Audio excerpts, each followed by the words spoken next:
जान अन्हरिया के जेना चान लगै छियै। जान अन्हरिया के जेना चान लगै छियै। आसमान में रतिया के, आसमान में रतिया के शान लगै छियै। जान अन्हरिया के जेना चान लगै छियै। जान अन्हरिया के जेना चान लगै छियै।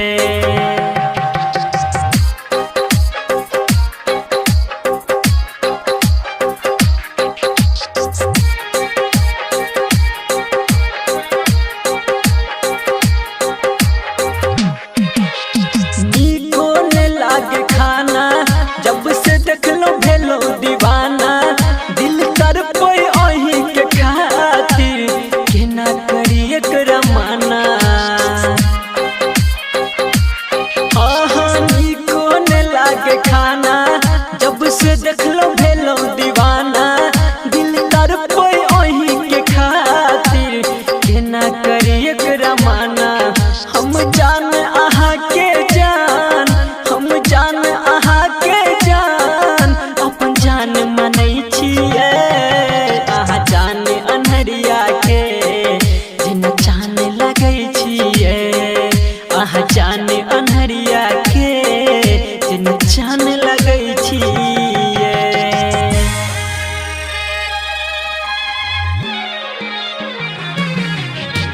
Presented by Ma Music Recording Studio, Ladania.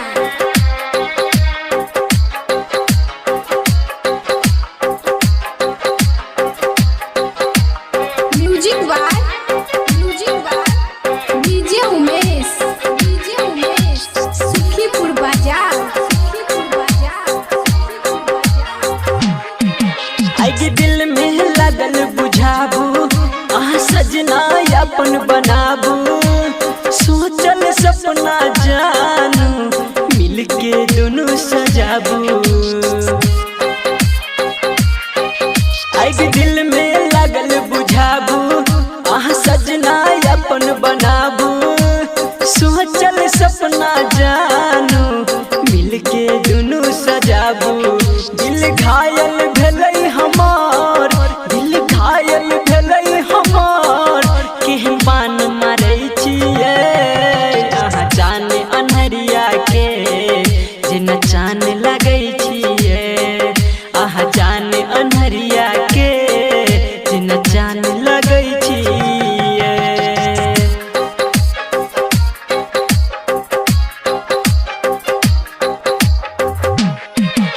सजल सुलह सिंगारिए दिल भेलै हमर बीमारिए।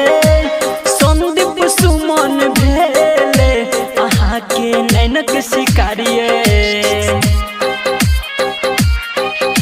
सजल सुलह सिंगारिए दिल भेलै हमर बीमारिए। संदीप सुमन भेले अहाँ के नैनक शिकारिए। राइटर सूरज साजन के, राइटर सूरज साजन के सपना में अबै छियै। जान अन्हरिया के जेना चान लगै छियै। जान अन्हरिया के जेना चान लगै छियै। जान अन्हरिया के जेना चान लगै छियै। क्या आप भी चाहते हैं कि अच्छे से अच्छे ऑडियो वीडियो बनाएं तो एक बार ज़रूर संपर्क करें। Mithilanchal music mobile number 9817781906।